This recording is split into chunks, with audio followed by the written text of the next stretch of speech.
Halo anak-anak, selamat pagi. Bagaimana kabar kalian dan keluarga? Semoga senantiasa dalam keadaan baik dan tidak kurang suatu apapun. Eh, yang pertama, Bapak minta maaf ya, karena harusnya hari ini kita ada presentasi Zoom. Cuma karena hari ini bertepatan dengan pengambilan rapot, jadi nanti eh, untuk presentasi Zoom kelompok berikut nanti akan Bapak lanjutkan di minggu depan ya, kalau misalnya nggak kena ulangan harian. Tapi kalau sudah masuk ke penilaian ulangan harian yang kedua, yang ketiga ya, nanti kena minggu depannya lagi. Berarti mungkin 2 minggu lagi yang akan datang, baru kita mulai Zoom lagi. Oke, tidak ada masalah. Kemudian pada pagi hari ini, Bapak sudah menyiapkan file ya. Iya, nggak ada jam kos. Ntar kalau ada jam kos keenakan ya. Iya, jadi yang nama proses pembelajaran itu ya kalau bisa ya atas inisiatif sendiri, kemauan sendiri, ya ini demi masa depan kalian. Ya, pokoknya malasnya jangan sampai terus-terusan ya. Oke, Bapak siapkan slide ya untuk materi yang berikutnya adalah tentang listrik dinamis. Nah, kita perhatikan di gambar ini ya. Ini adalah susunan dari listrik dinamis. Oke, Bapak perbesar. Nah, ya. Nah, ini sebagai baterainya, kemudian ini sebagai saklarnya, kemudian ini sebagai lampunya, kemudian yang berwarna merah ini adalah elektronnya. Ya. Maka dalam teori listrik itu ada dua jenis teori. Yang pertama berkaitan dengan kutub positif dan negatif ya. Adanya perbedaan potensial. Kalau dia positif, ya ini sebagai di sini ini kutub positif, sementara yang di sini adalah kutub negatif. Kutub positif ini memiliki beda potensial yang tinggi, sementara yang di sini beda potensialnya rendah. Maka apa yang terjadi? Arus listrik akan mengalir dari kutub positif, ya ini ya, kemudian dia menuju ke kutub negatif. Oke, ini pengantar. Berikutnya, nah, ini standar kompetensi yang akan kalian minimal ya, memahami konsep kelistrikan dan penerapannya dalam kehidupan sehari-hari, menganalisis percobaan listrik dinamis dalam suatu rangkaian serta penerapannya dalam kehidupan sehari-hari.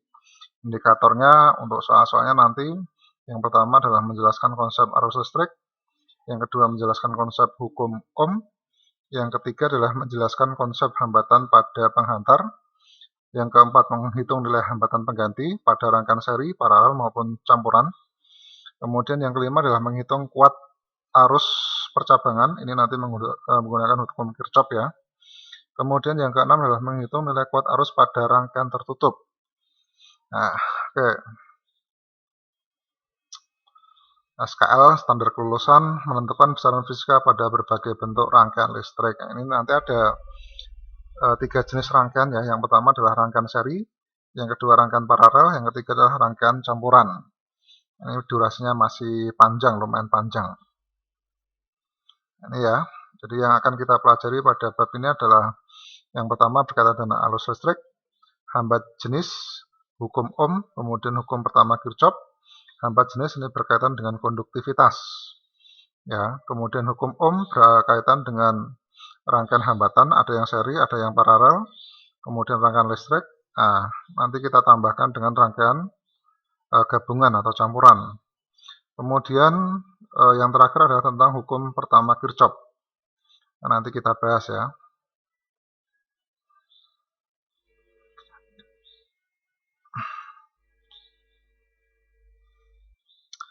Menentukan arus listrik dan arus elektron. Nah, ini yang di bab kemarin ya. Di situ ada Bapak sudah menyinggung ada arus listrik dan arus elektron.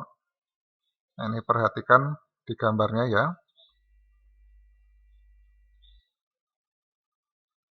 Ini saklarnya pada waktu menyambung. Nah, kemudian di sini adalah sistem rangkaian listriknya.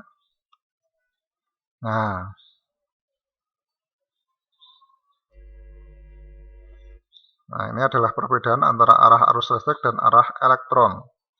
Kalau pada arus listrik itu disebabkan adanya perbedaan beda potensial, ya.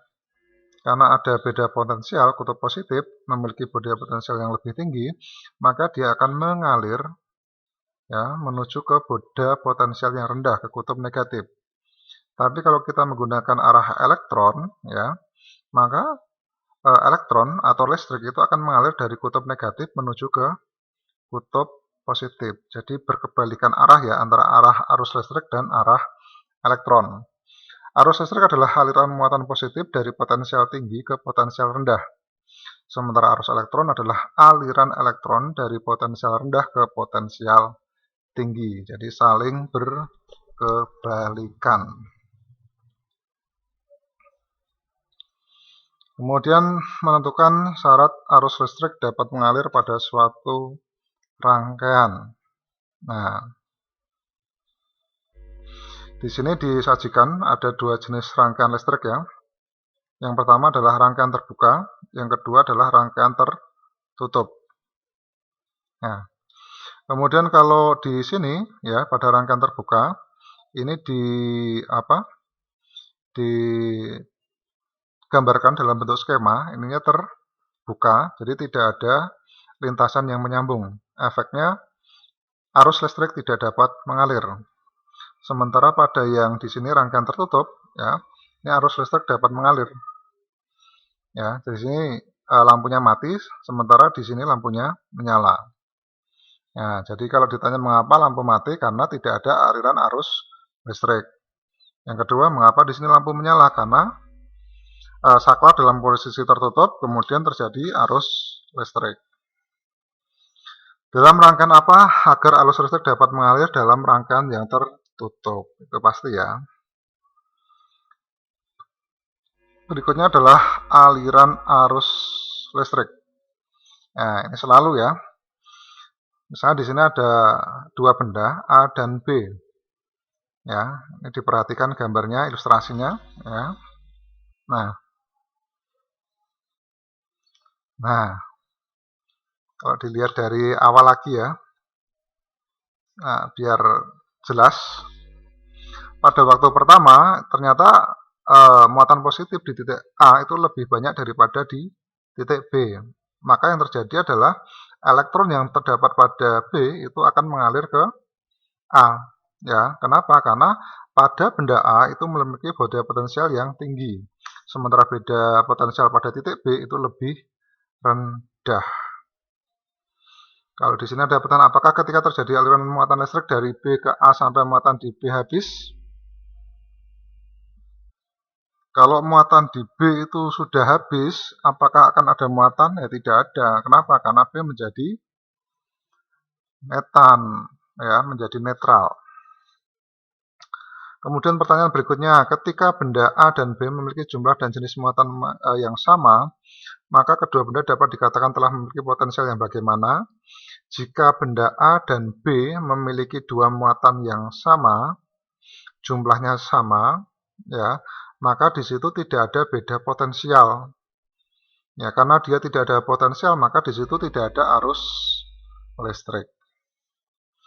Kemudian arus listrik dapat mengalir jika ada beda potensial. Nah, ini adalah dua syarat agar arus listrik dapat mengalir adalah ya harus bisa menebak.